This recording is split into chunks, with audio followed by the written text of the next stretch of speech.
trying to share some information with everybody that I think combines with a basis of faith and basis in the Word has the potential to precipitate and to act as a catalyst for a real change in life and working through our brains and through our spirits. God has intended that way. And it's my privilege to be able to bring the body and brain and spirit together through some of this information. Let me just start first with just a brief word of prayer. Dear Heavenly Father, we just thank you for this evening. We thank you for your presence. Thank you for your Son and your love and your forgiveness and your absolution of all things that are held against us. We thank you for that freedom that we have available to us, and thank you for the opportunity to learn from you tonight. We ask that you open our hearts and minds to your truth. And Lord, just guide and direct me. If there's anything I say that's wrong, please correct it in the ears of those that hear it, and correct it in myself so I don't repeat it again. And just guide our thoughts and our emotions and our feelings and our motives and keep them pure. We ask all these things in Jesus' name. Amen. Amen. Okay, so let's go forge onward here. What I want to continue with, that we've set the stage for over these last 8 weeks, is the structure of God's creation, the universe, the structure of matter, the structure of our physical bodies, the actual structure of our brains and our spirits. We talked about the heart and the heart connection with the brain, and the spirit resides in the heart and works its way through our bodies in the brain. And I started talking last time, which I will continue on this time, beginning to get the frame of mind and reference point that that we are created in God's image, but our bodies and our brains are created as technological instruments through which God works His Spirit. And you are not your body. You are not your brain. Your body and brain are made up of a bunch of molecules, inanimate molecules. You're not that. I mean, this is a hard concept to get a hold of. I spent 35 years trying to convince people that they were not their broken body, and that they were not their broken brain. Because as soon as we break, and that was the other thing, is that I do have the goods on humanity. And that is, everybody in this room has a deep, dark secret. And I know what it is. Because I've got it too. And that is, we all think we're defective. We all think we're broken. And we are broken. But we're fixable. The world, medicine, sociology, psychology, psychiatry, medicine, the world tells you you're broken, but you can't be fixed. And what I'm teaching you how, not only how you can be fixed, but why you can be fixed and the mechanisms behind us fixing ourselves, allowing God to fix us. He made us fixable. We are not victims. And I went through the whole process, going back to the 1600s, about how we've incorporated in our belief system in this world that we are mere victims. We are mere passive, not participants in the functions of the universe. And that is simply not true. And the Bible says that that's not true. Science is just beginning to show that that's not true. But the conflict of that paradigm of thought literally drove me nuts for 35 years after becoming a Christian. After becoming a Christian, I began to look at God's Word, and what I read in His Word was not possible by the facts, quote, unquote, by the facts that I learned about science. And for that, the reason for that was basically two things. One, that we're products of our genes. We're all products of our genes. And number two, if the brain is broken, it's the only organ in the body that can't repair itself. Those two thoughts have predominated the paradigm of thinking in the world for the last 400 years. And it still does to this day. And we're out to change that. Because genes don't control our lives. If genes control our lives, then we're all victims. And everybody believes that, and that's why everybody believes and lives as a victim. We're not victims. We're not only active participants in this universe, but we are creators in this universe. universe. We can change through our own creation. You can create in your life what you want to create. And that's what we're showing through this process here.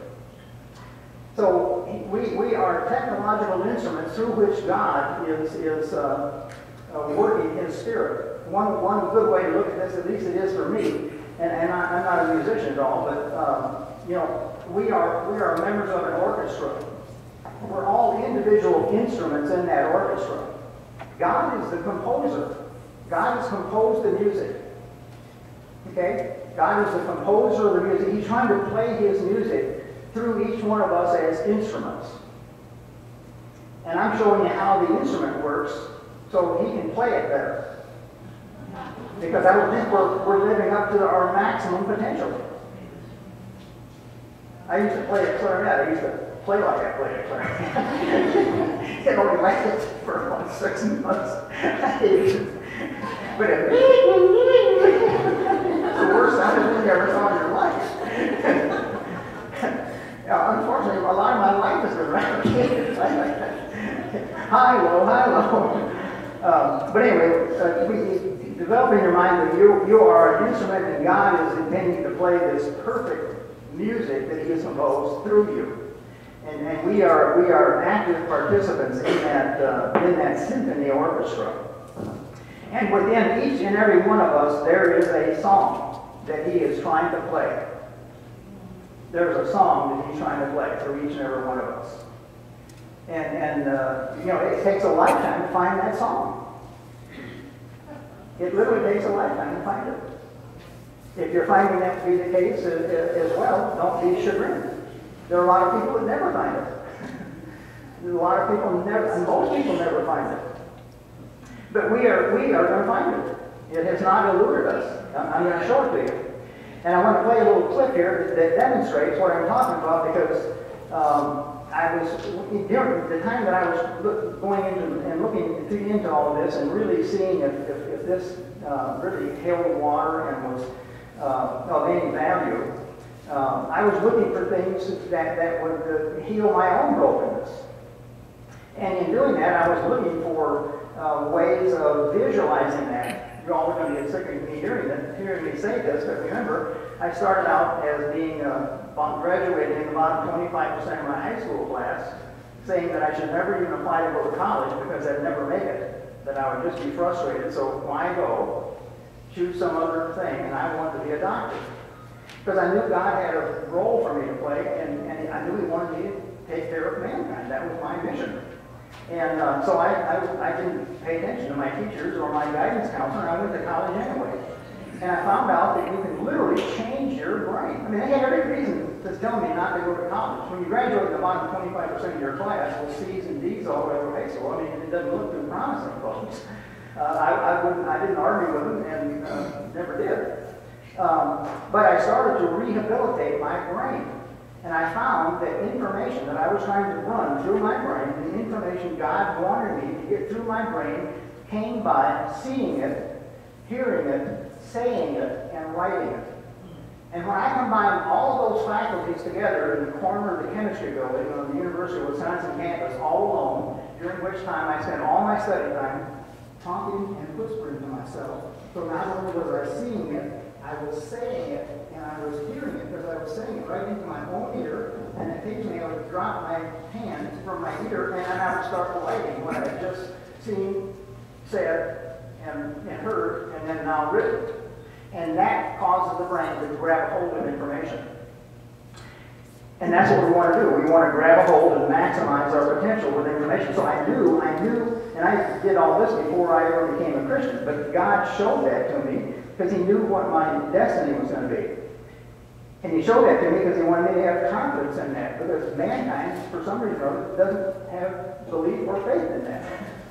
And it's there for the taking.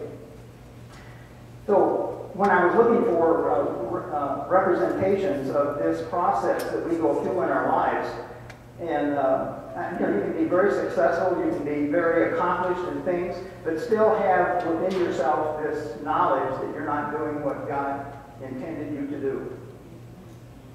There's a yearning within the heart and mind of every human being to do what God has ascribed us to do. And until that gets met, there's never peace of mind or heart in humanity. And I work with thousands of people, as well as my own self. I have the privilege of seeing it myself, but I have the privilege of being on the inside of thousands of people's lives, and this is what they're looking for. This is what they're looking for. And here's a representation of what it is that I'm talking about. I want to play it for you.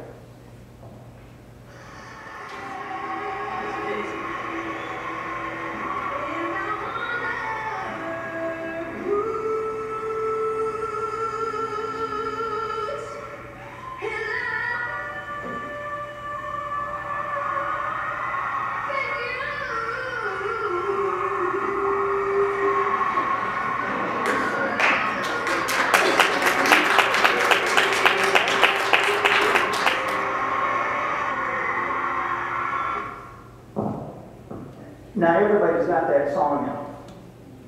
You know, we all may have gone down a road where we're singing the wrong song. But everybody has that song, you know. And that's what this information, combined with our faith, is capable of bringing out. Is bringing out this song that God has given to each and every one of us. And I spent my whole life working with people, trying to help them find that song. So I know everybody's looking for it. I know that as well. I'm sitting here behind all the facades and all of the degrees and all of the whatever that society has put on to mankind. When I've seen them, it's been in an exam room, usually with their clothes off, and I'm looking at them buck naked, and I'm seeing them for what they really are. And they got no reason not to tell me about their songs, and I hear about it, and it's just like life. I mean, I've never had a patient in an ICU or a patient with an acute myocardial infarction or a pulmonary embolus or septic shock or anything that I didn't sit there by the bedside hoping and wishing and praying that they lived. And I've seen that literally turn the tide of consequences and circumstances in a person's body to create healing. It takes that kind of conviction. So this is what our end result is here, that everybody like Shaheen is instructed in finding that song that is just perfectly fit for the individual. And it's certainly possible for every one of us to come to that. Okay, so here's this brain of ours. This brain of ours is this technological instrument. And the brain is the instrument through which God has created to communicate with us and to run this music through. And I've given you a handout tonight, and that handout is God's battle plan for us. This is a culmination of myself, first of all, accomplishing my own healing, and then looking for a way of putting this down so that I can share this with others. And it's literally a battle plan by which we can control our lives and exert the kind of creative power that God has given us. And we'll get more to this from a practical standpoint in its application. I just call your attention to it. I forgot to call attention to some of the things I handed out last time, so I got scolded for that. Because my wife puts all kinds of very hard work and effort into creating this stuff for us. We'll get to this later. But we have to learn how to seize control. I'm convinced, and I've said this to multiple times, every single person in here, and it's coincidental if I'm saying this on the day of the Kentucky Derby. I used to raise cutting horses, so horse analogies are common for me, but every single one of us here is sitting on secretariat. We're all jockeys, we're all sitting on secretariats, and most everybody is riding that secretariat like it's a Shetland pony. And that's the best way. And if you're sitting on secretariat, the world's greatest racehorse, my goodness, why not get on there and cut him loose and let him win the race? So that's what we want to do. So in order to do that, we have to learn about the organ through which all this information is run. And last time we talked about the basics of that information. And we saw that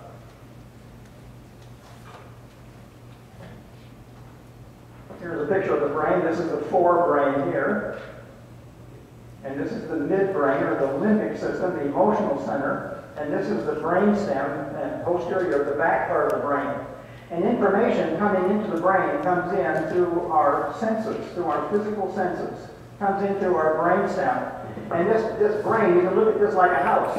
This is like the basement of the house. This is the living area of the house, and this is the master bedroom, the library, the place where all of the deepest thought and creation goes on. It's in this prefrontal cortex, the front part of the brain. So we have information that comes into our brainstem. And first of all, the brainstem makes sure that our heart's beating, that our blood pressure is sustained, that we're breathing, we have the basic functions of life going on. And that's all going on in this portion of the brain. After the information gets through that, and if that information is deemed safe to go to the next level, it comes in to our emotional level. And when it comes into our emotional level, the first place that it goes is through a filter called the amygdala. The amygdala is the emotional center of the brain. And the amygdala's first job is this information that's coming in a threat to me? Does it represent fear and anger and resentment and hostility, or does this information coming in represent the fruits of the Spirit, love, joy, peace, patience, and kindness?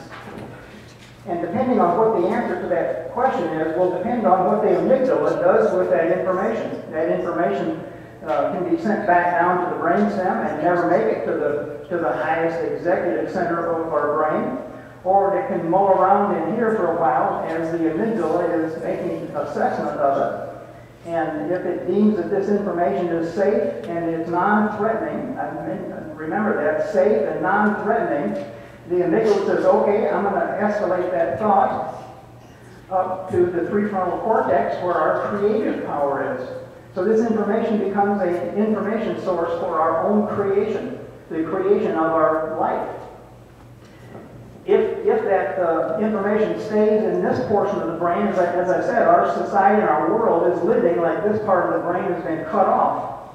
Because stress, strain, anxiety, depression, shame, guilt, a feeling of being defective, a feeling of being broken and not fixable, all of those fretful, judgmental feelings keep our thoughts in this part of the brain and in this part of the brain, both of which are below our level of consciousness. This is the level of consciousness right here. Everything that goes on below here is in a subconscious way. And that means that all of our actions that are derived from these two portions of our brain, the limbic system or the midbrain and our brainstem, are a matter of our habits, our addictions. It's a matter of the experiences that we have replicated in our lives or in our brain to the point that they have become so well rehearsed that they take over control of our lives. Our lives never get up here where our control center is. This is where free will, this is where choice, this is where God wants those thoughts to come into, because this is where He is, this is the part that separates us from all other life on earth, is this right here, the prefrontal cortex. Humanity is the only living organism on planet Earth that has that functional in our brain. And if all the information that's coming in to us never makes it up there, then we never are able to experience it. This is where our song is. This is where our creative power of that song is. If we're living in this part of our brain, and most of the time, most of us live in this part of our brain. And we keep making the same mistakes, we keep making the same judgments, we keep making the same, we have the same thoughts. I said last time, you know, the human brain has between 60 and 70,000 thoughts a day. Now a thought is just that much time. But 60 to 70,000 times a day, a thought enters your brain. When that thought enters your brain, it precipitates an emotion and a feeling.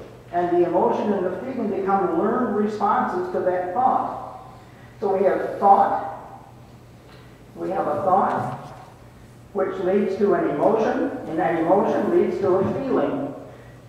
And this triangle has arrows pointing in both directions. Because as soon as this experience that we had gets replicated, it becomes a memory. And that memory, every time we then have that same thought, we have the same emotion, the same feeling, which leads to the same thought, the same emotion, the same feeling. It just is a circuitous replicating process, and we keep having the same memory. That's just what's called rehearsal. And people who are chronically afflicted, they have rehearsed misery in their lives so often that they become misery. You can rehearse pain, which was my affliction, perhaps for a spinal cord injury. You can rehearse pain so much in your life that all your memory is filled with is pain, and that's all you experience is pain. Well, if you can remember something and memorize something by rehearsal, my question was, well, why can't you unmemorize it? Why can't you turn this process the other way? And that's what, for 400 years, science says you can't do. But you can do that. You do that by the focus of your attention. But to carry through with this example, the memory, after a memory goes on for a substantial period of time, that leads to a habit. And then that habit leads to an addiction. That's equivalent to saying that an experience will precipitate a memory, and that memory leads to a mood after it's been replicated a number of times. And over a period of time, that mood then becomes a temperament, and that temperament becomes a personality trait. And before you know it, you are who you are thinking of. Where does that information come from? That's biblical. You are what your thoughts are. And if your thoughts are repetitive, rehearsed, addictive, habitual thoughts, then that's who you become. And we've been told that that's all you are. Yes? What's the difference in emotion and feeling? Yeah, and emotion is an affect. And emotion is love or it's fear. There's only two emotions in humanity. There's all kinds of variations on both of those themes. A feeling is a body's response to the emotion combined with the emotion. So a feeling is more complex than an emotion. It's the response to the emotion. So, it's a good question, and that's how a bodily feeling can actually cause a thought. A bodily emotion can cause a thought. So our thoughts, after they have become habitual, continue to be habitual, not because we're intentionally sitting around thinking about it, but our body has learned that if it senses an emotion, and that emotion is tied to a certain thought, every time that emotion is aroused in the body, it precipitates that same thought. And then that same thought will precipitate the same feeling. And if you're sitting there and you're feelingless, you're emotionless, and you're thoughtless, and all of a sudden you have a twitch in your toe, and the last time you had that, you were just bitten by a rattlesnake, what thought do you think you're going to have? You're going to think you got bit by a rattlesnake. So feelings can also precipitate thoughts. One of the great dilemmas I had in my understanding of mankind was where in the world do these thoughts come from? Do they come from inside? Is the origin of all thought from within humanity? Do all of our thoughts? I mean, neuroscience, you ask any neuroscientist and you'll get the same answer from every one of them. And they say the human brain is so complex from a molecular chemical level that it has reached a level that it generates its own thoughts. Now, if you believe that, I'm sorry, it's not right. The human brain, that's not where thoughts come from. The brain doesn't create its own thoughts. The body can create a thought by feeling or by an emotion. But the thought process comes from outside the brain. I've looked inside of brains. I've removed brain tumors from here, here, and here when I was in my medical training. I've seen inside those brains, and there's no center in there that you can come across where a thought comes from. You can't excise a thought. The origin of thought comes from the outside. It comes from the spiritual kingdom. We had the drawing of the kingdom. The universe is made up of this big kingdom here. This is the whole universe. There's just 0.0001% of the kingdom, which is physical. That's the physical material part of the universe. That's where our body is. So the thought comes from out here, and it's played through this physical material. So the thoughts come from the 99 99.999% of the universe, which is the spiritual kingdom. And contrary to popular belief, there's at least two spirits out there trying to play their music through us. There's God, and then there's the adversary. There is an adversary. And whoever you give mind to, whoever you give attention to, is who is going to take over and use the instrument for his own liking. But anyway, getting back to the origin of thought, this is critically important to understand that. How many of you have ever had a thought that has been so vile, so unlike your true nature, that you've said to yourself, how could I be worth anything if I'm capable of generating that kind of a thought? How many of you have ever had that happen? I have. I feel like wrestling. How in the world can I think that kind of a thought? I'm talking about after you go through a divorce, or after you find out that somebody has cheated on you, or after you've been swindled, or after somebody's really stabbed you in the back. You begin to think all kinds of things. And then how in the world can I go from a nice guy 1 second and within a microsecond entertain a thought of wishing somebody would die, or literally conspiring a way of and rehearsing in your own mind a way of making sure somebody does die? Thinking about murder. That's why Jesus said, if you think it, you've done it. But the thought didn't come from you. The thought didn't come from your person. You are a person separate from your brain and your body. You are a spirit. That thought came from out here. That thought, the origin of that thought is being used by the adversary. He's picked up you as the instrument, and he's blowing wind into that instrument to make that music, which is negative and vile and vulgar, or whatever adjective you want to put on it. But that's coming from outside. A lot of Christians just hate themselves and sometimes even try to annihilate themselves because they identify themselves as equivalent to their thoughts. And it's not so. You are much better than your thought. After you could douse yourself with gasoline, light a fire, light a match, and burn up. Guess what? Your authentic self doesn't go up in flames. It's a spirit. It's not constrained to your body and your brain. It's merely, the body and brain are merely instruments through which the spirit is played. And that spirit is either God or the adversary, Satan. So this whole concept of being broken and viewing oneself as being inadequate, those thoughts are thoughts that you're not generating on your own. Those are literal thoughts that the adversary is putting into your brain, playing those thoughts through your brain, because guess what the adversary wants you to do? He wants you to kill yourself. He wants to annihilate you.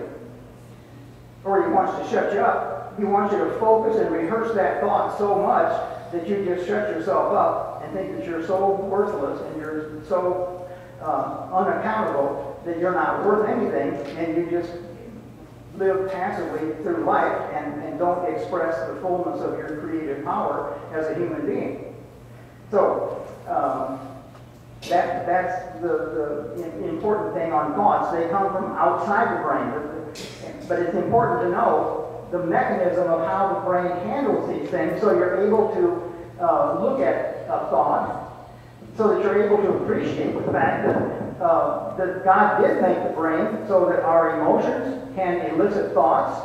I mean, if the emotion of deep love is engendered by the thought of Jesus, God intended this emotion to be there so that every time that your midbrain experiences that emotion, it immediately engenders the thought of His Son, Jesus. But everything that God created for good, Satan has perverted it. Look at the immune system. I mean, the immune system saves our lives every day. You inhale a bacteria, you inhale a virus, you inhale any kind of an antigen from an allergic standpoint, and our immune system gobbles it up and destroys it. That's God's mechanism. But turned on itself, the immune system can cause multiple sclerosis, Crohn's disease, rheumatoid arthritis, I mean a whole host of diseases. In fact, over 400 of them as today, that the immune system turns on itself into it. So that's how the adversary takes this mechanism and turns it to his liking. So it's up to us to be able to evaluate, and that's what that battle plan does. That battle plan shows a plan of action, and it's all scripturally word-based as to how we are to handle this, how we are, as human beings, set up to manage these things so that these thoughts don't take control of our lives and allow the adversary to play out the rotten-sounding music through our lives. And as I said, we kind of came up to this point last time, and let's see, I'm going to change the computer here a second. Did anybody bring their mind map from last time? We handed out some mind maps. Okay.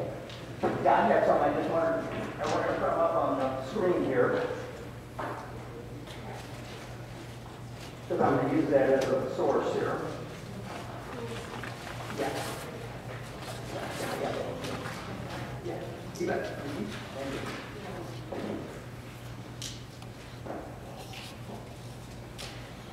Okay, so within the human body, there's basically, and this is important to realize this, because the brain being the most sophisticated structure in the universe, sometimes it seems, well, how in the world can I understand that? But it's not that complicated. The human brain it gets information from three sources: our body, and that's through the emotions that we have and the feelings that we have. Those are all in-house origins for thought. So it gets information from our body, it gets information from our environment, and that's our friends, our family, the people around us, the physical environment, the temperature of the day, whether the sun shined or didn't shine. That's another source of information that comes into the human brain. And the third source is the other internal source, and that's our memory, or time. And as we talked last time, there's two kinds of memory. We have explicit memory, the memory that we can immediately recall, and then there is the implicit memory. The implicit memory comes from our subconscious brain. Our conscious memory produces about 5% of our adult behavior. That's things that we're consciously wanting to think about. We're saying, okay, I'm going to think about this, and that's going to control my behavior. That happens 5% of the time. The subconscious brain produces 95% of adult human behavior. That's behavior that's originating from these two lower centers of the brain, precipitate 95% of our actions. 95% of our thoughts and our behavior come from that subconscious brain. And 95% of our subconscious brain is formed by the time we're 8 years old. Those patterns of information management, those patterns that are set up of feeling, thought, and emotion, that circuitous pattern which leads to an experience, which leads to a memory, those patterns get set from about halfway through gestation. In other words, 6 months into gestation, before we're ever born, the subconscious brain starts picking up information and it starts storing it away. Electroencephalography, EEG studies on children all the way through adolescents, young adults, and older adults, EEG patterns show that before 12 years of age, and before 8 years of age, all our brain is capable of doing is downloading information. The waveform, the EEG waveform, isn't even involved with conscious, analytical, constructive thinking. It only downloads information. And if you think of your brain as a computer, you know, when you buy a computer, you take the computer from Best Buy where you buy it, and you bring it home, and you don't have any software in that computer, what can you do with the computer? You know, you have to get an information base into the computer before the computer can start to do anything. And God has constructed the brain so that when we're born, even though our information base begins before we're ever born, to the greatest extent it occurs from our birth until 8 years of age. And during those 8 years, our brain is doing nothing but downloading information. We're recording devices. We record everything we see, hear, feel, sense, everything we're taught, good, bad, or indifferent. And a lot of this information that we take in is not information that we have spoken to us. This is information that the human organism is capable of perceiving through what are called resonating circuits. These are circuits that are driven by our interpersonal relationships. You know, when you're a baby, the first and most significant fact that drives the development of your brain is not your genes. Now, you have to have genes to drive your brain, but that's not the most important thing. You know the most important thing that drives the function, the actual anatomy and physiology of your brain, the most important thing that does that is the relationship you have with your caregiver.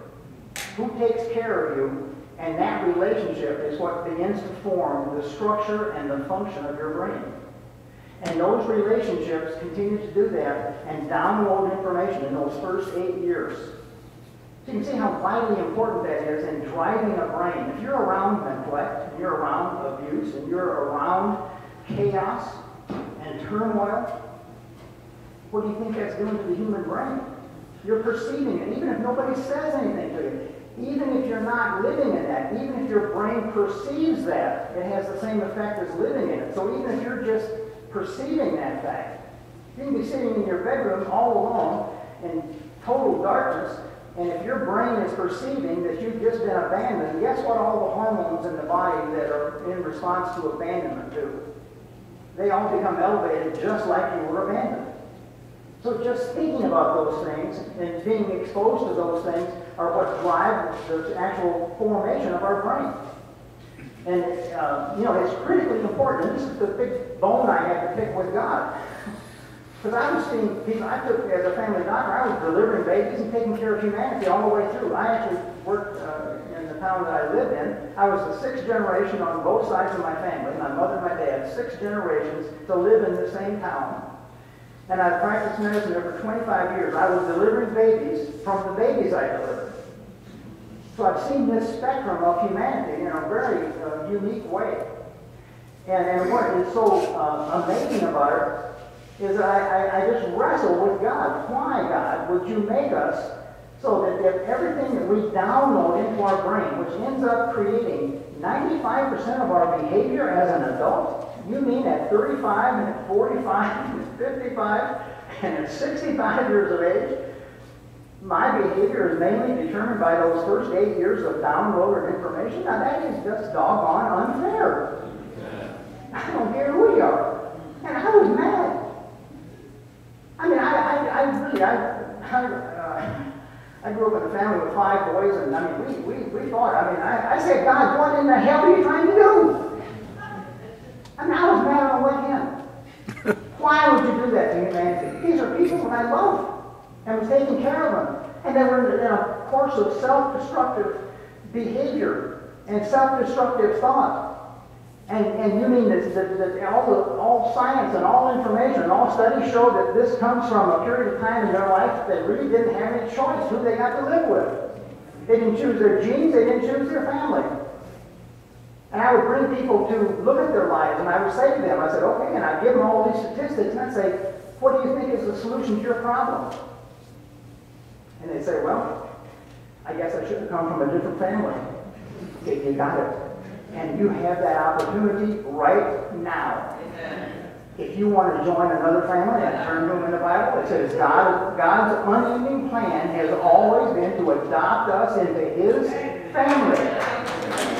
Why? Because He allows us the full capability to erase all of those tapes in a new family where our earthly fathers tried their best. They didn't come from a perfect family either. They tried their best. But it wasn't good enough. And God knew it wouldn't be good enough. So he made it so that we had to have a relationship with him in order to play that song that we know is in here. So in order to do that, we have to enter into his family. Well, then people would say, well, how do you get into God's family? I say, glad you asked. You are a product of interpersonal relationships. You are a product of interpersonal relationships. I would say this to my patient sitting there, and I'm used to one, not a room full of them. So you're a product of interpersonal relationships. God knows that. He created you. Why did he create you that way? And I go out and I get my trusty second grade reader, living Bible that I had. And I say, he presented himself in this book right here. This is his word. But he did it in a much more effective way. He presented himself in the form of a living human being so that we could have an interpersonal relationship with him. And through that interpersonal relationship, we begin to transform every single one of these things here.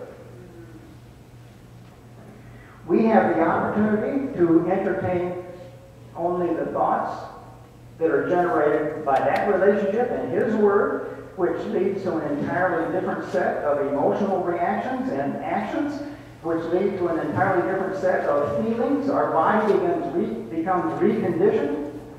Our body becomes literally changed. And the way we change our brain and our body is through the same way we created it in the beginning. It's through a relationship, not with humanity. Much better than that. We create it through our relationship with the living God that created the whole process to begin with. And he filters that information the exact same, he uses the exact same instrument.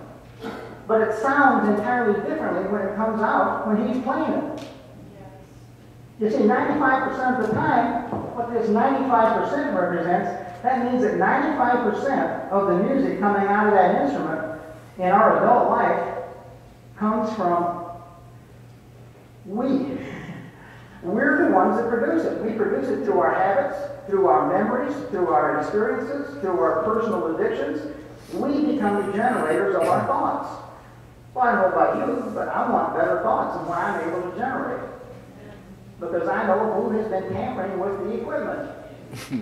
There's been somebody contaminating this equipment, and he wants us to steal, kill, and destroy ourselves to death. So God has given us this brand spanking new capability. And this brand spanking new capability is the process that we go through of rebuilding the structure of our brain. And if you, let's see, I mentioned this last time, that there's a way station that has just been identified between the lower two centers, the limbic center, the emotional center, and the brain stem.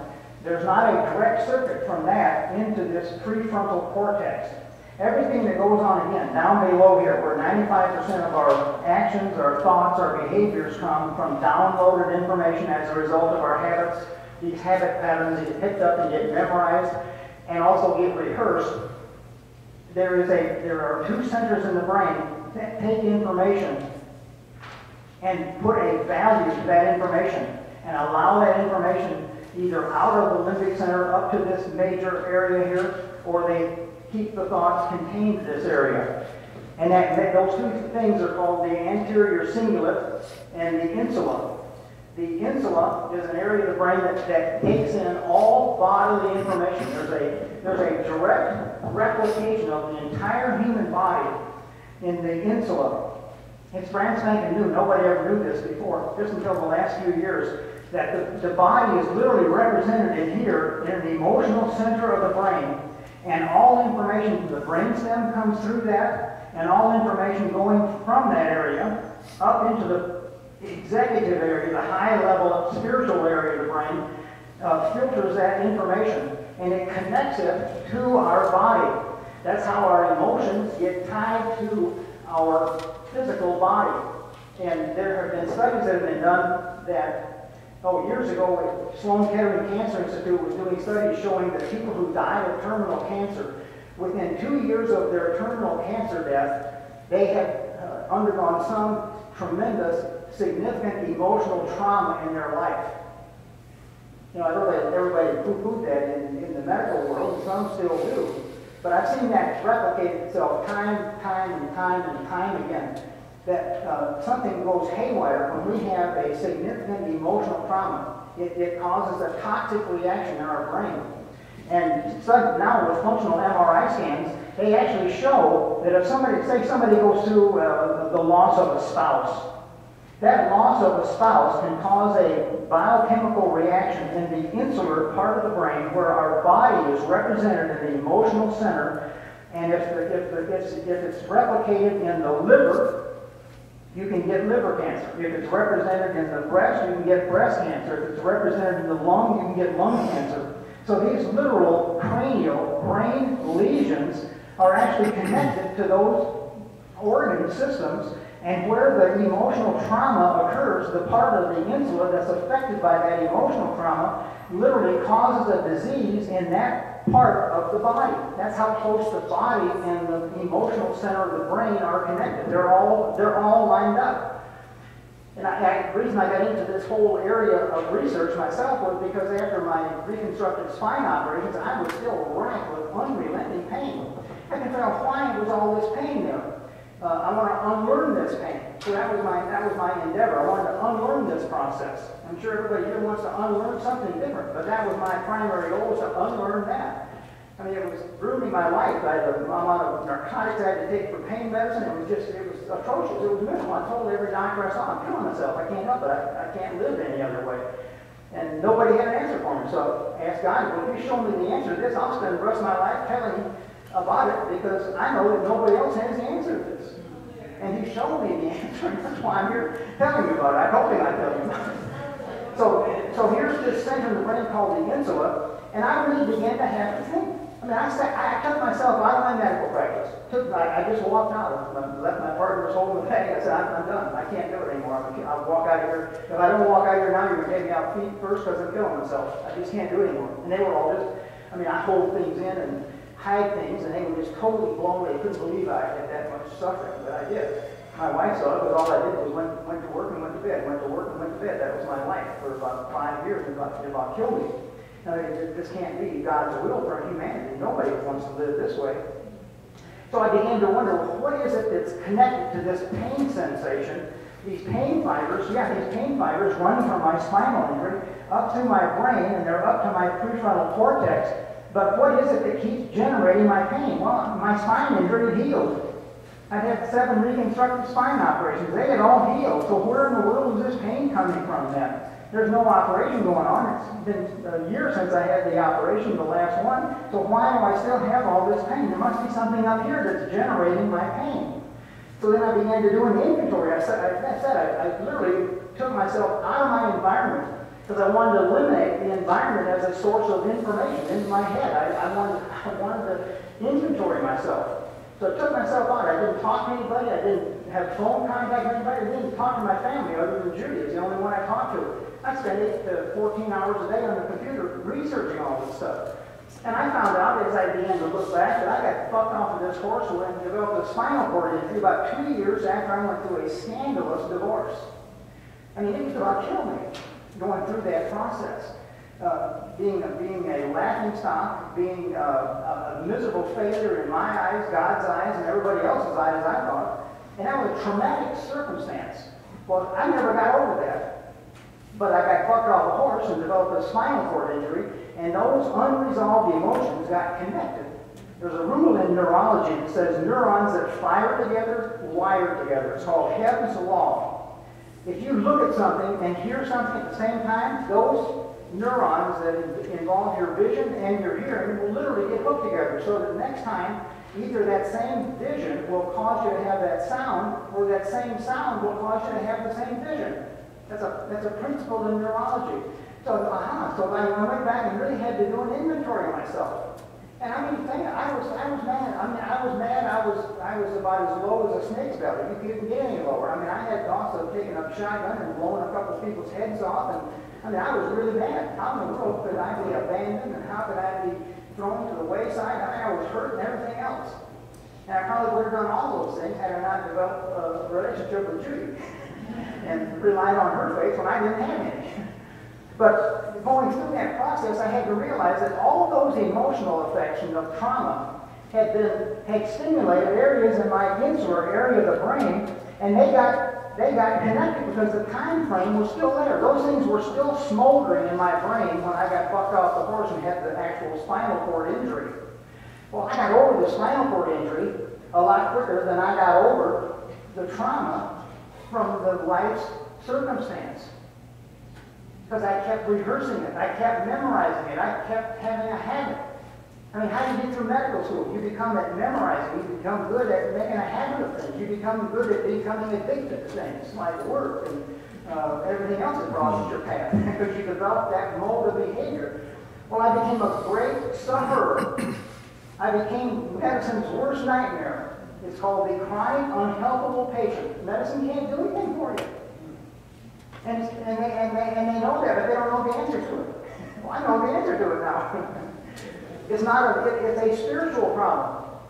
The only way you resolve these holes here, the only way you resolve that is through the process of mind renewal.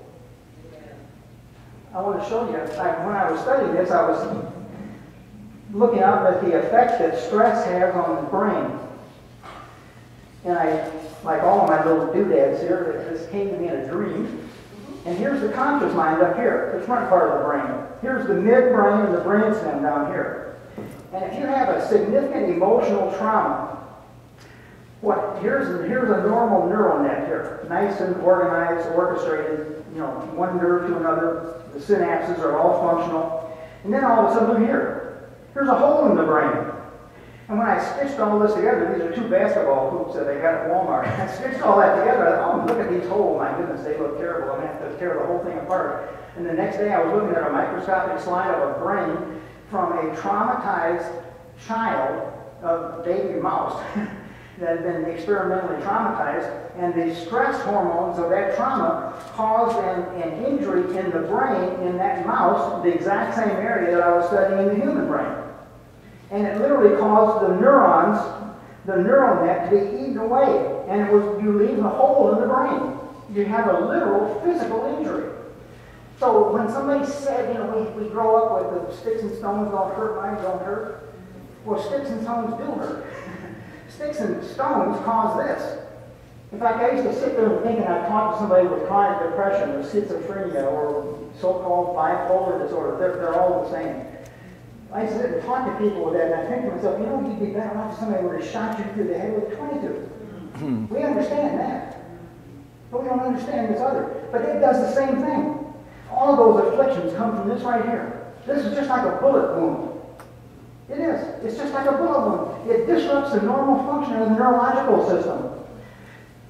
Now, for 400 years, science says, well, if that's what's happened to you, unfortunately, you can't do anything about it. You can't change it. And again, I say, what kind of God would do that? Would a loving God do that? I mean, the worst affliction known to mankind, to be taken down by a gunshot wound through the head that didn't even involve a gun or a shot. So when a person continues to rehearse, red means in the adversary, if you continue to rehearse the emotional trauma, not only do you have that hole in the brain, but because you've drawn constant and chronic attention to it, you begin to grow nerves in this part of the brain, and those nerves perpetuate the problem. Not only do these nerves grow in and take over your subconscious mind, become the source of all your thoughts, all your feelings, and all your emotions,